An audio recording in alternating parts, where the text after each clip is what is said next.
Hi, I'm Viram. Hey, what's going on, guys? Viram here, back at it again.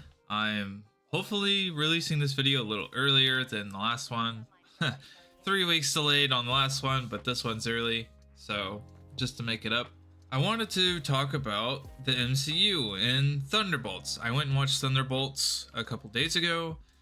There will be like minor plot spoilers, but this is totally spoiler free. I'm not going to spoil anything that I've seen. I just want to kind of give my review on it.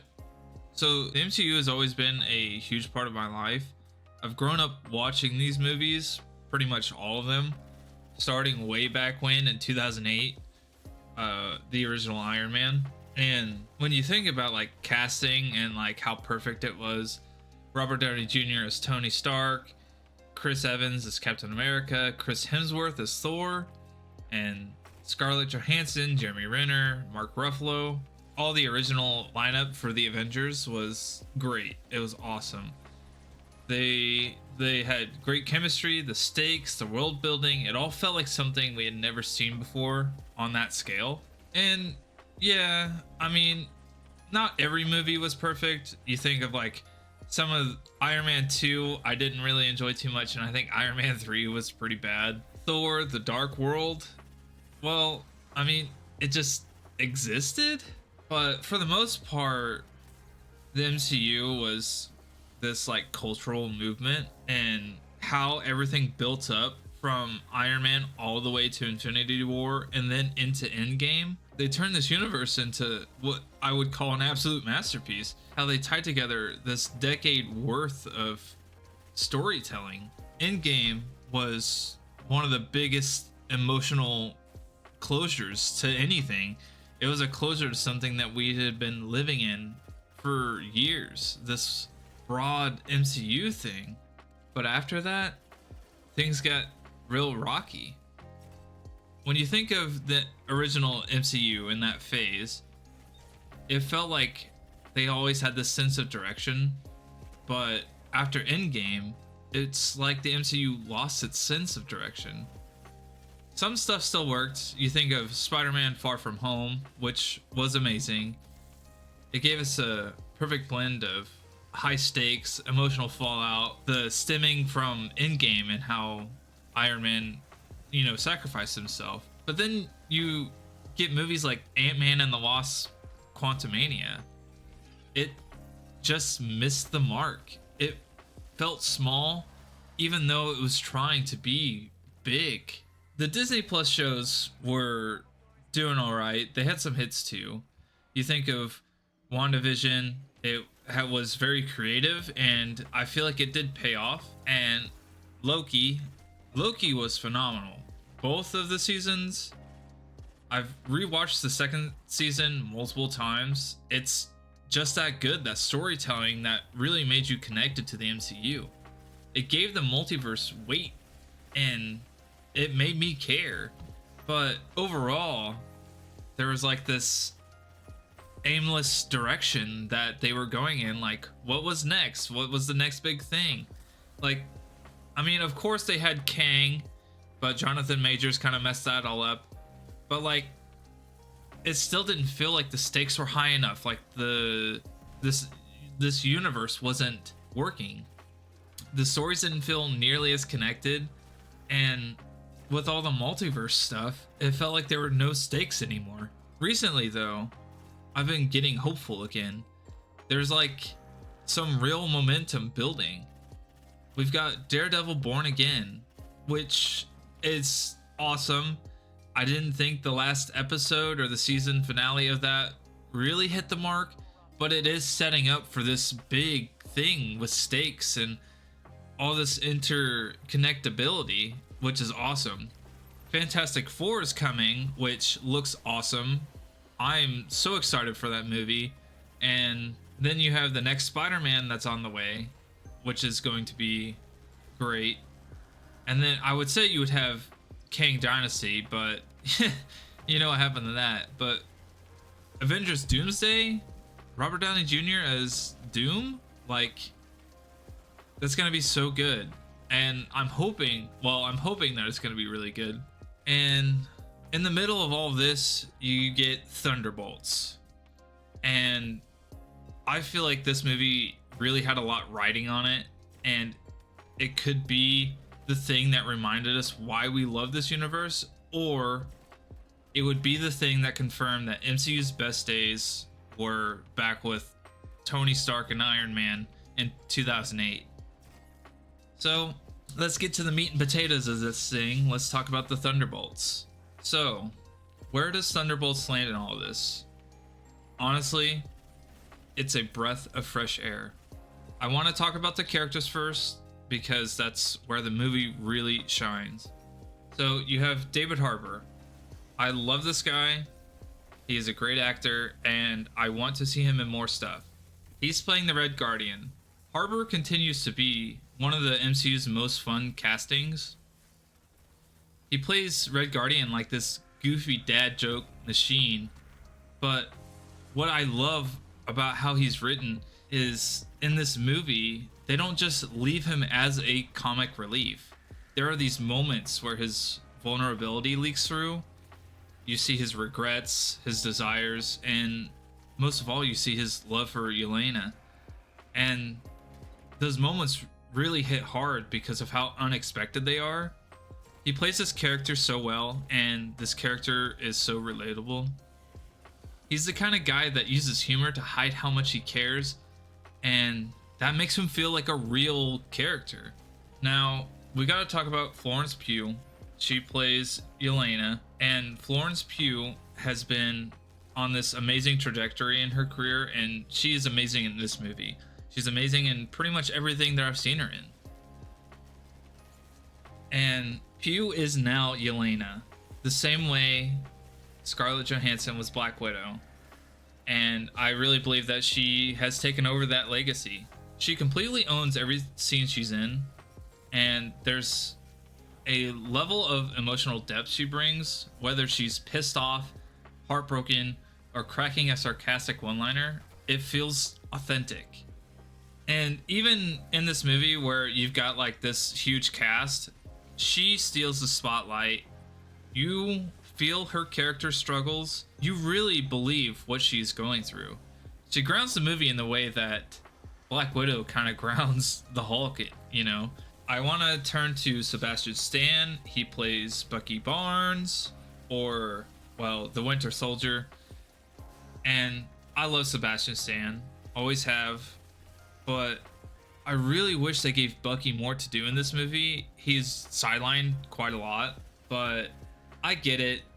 This team had a lot of characters to balance, but Sebastian Stan has such an incredible range.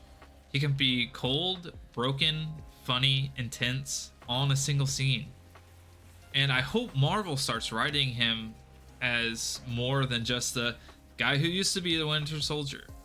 He really deserves that next level of character growth, and I really hope that they give him space in this universe to grow more than what he has. So next would be Wyatt Russell as US Agent, and I know how much he was hated in the Falcon and Winter Soldier. I don't think people really cared for his character or cared for the actor as much, but I think he is perfect for US Agent, especially after this film. He's cocky, he's kind of a jerk, but in a way that's honestly super entertaining. He's not like cartoonishly evil. He's just like a guy who's trying to prove something and overcompensates. It brings a lot of depth to his character, and it really works. And his attitude does give the group some needed tension, but it comes with some great laughs, and I'm very excited to see more of him as US Agent.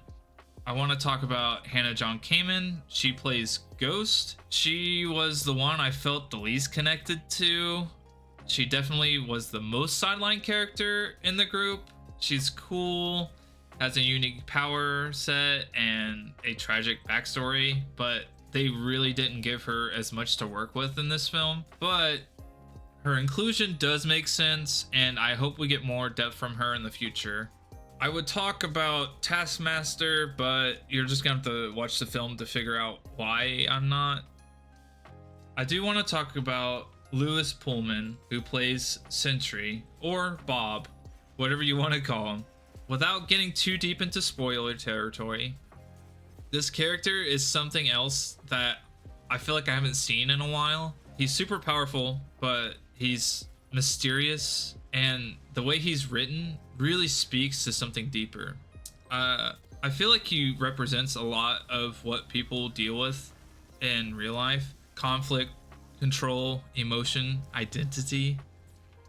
There's something about it that really connects you to this character, and there's an intensity to him that makes every scene he's in feel heavy, like you're watching a force of nature barely being held together. And I want to see more of Bob, way more of Bob. So I'm gonna go into another, like, so I did, like, when I was at the movies, I took notes on the movies so I can kind of write out my thoughts later. And I want to talk about, like, the emotion and intimacy in this film. One thing that really surprised me was how well this movie handles its intimate moments. Between all the action and the comedy, there are scenes where the characters just connect. Whether it's through grief, regret, or hope, you feel what the characters are feeling. You feel it. And when that emotion comes out, it's earned. It's like an earned emotion. It's an earned scene. It's not just there to check a box. And look, I'm an emotional guy. I'm not too afraid to admit it. I've cried in a few MCU projects, and I cry in a lot of movies that I feel emotionally connected to. So obviously you've got Endgame, and then you have Spider-Man No Way Home, and Loki season 2 toward the end there, and that's just because it had some of the most heartfelt storytelling. And now Thunderbolts joins that list of MCU movies. This movie didn't just entertain me, it moved me. It reminded me why I fell in love with this universe to begin with. And I can't wait to see them do more of this. I really do think when Florence Pugh said it's an A24 type of movie, that's what it was. So my final thoughts: the action's great, the pacing is great, the themes are great and powerful. The comedy lands when it needs to. It's not over the top. It's not Thor Love and Thunder type comedy. It's like genuine fun. Hey, I'm laughing because it's actually funny. And the character moments feel real. And it gives me hope. I would give it... The only knock that I'm gonna give this movie is the ending. The ending was solid, but I personally wish it leaned a little more into the dramatic. I wanted that emotional gut punch to carry into the credits, but that could just be me. It could just be me being greedy. So at the time, in my notes, I gave Thunderbolts an 8.5 out of 10. And I also wrote, with time, honestly, I wouldn't be surprised if it turned into a 9. And given a couple of days in between watching it, it has turned into a 9. I think this has been one of the best projects MCU's ever done. And I think it really does a good job of showing what the future can be. The future is bright. So if Thunderbolts is any indication, Marvel might be on the right track. Might be back on track. It feels like they finally found their footing again.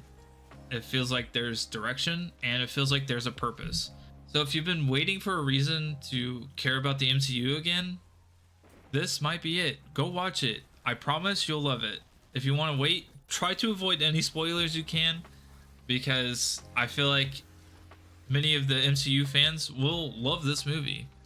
So let me know what you think. Tell me what you think down in the comments. If you've watched the movie, avoid putting spoilers in the comments. Give me your scores out of 10. Tell me if you hated it. Tell me if you loved it. Like the video if you liked it. Also, if you hate the style of video with like a script over it, let me know. I've been trying this new thing, but I've kind of liked the script version a little bit more because it lets me flesh out my thoughts.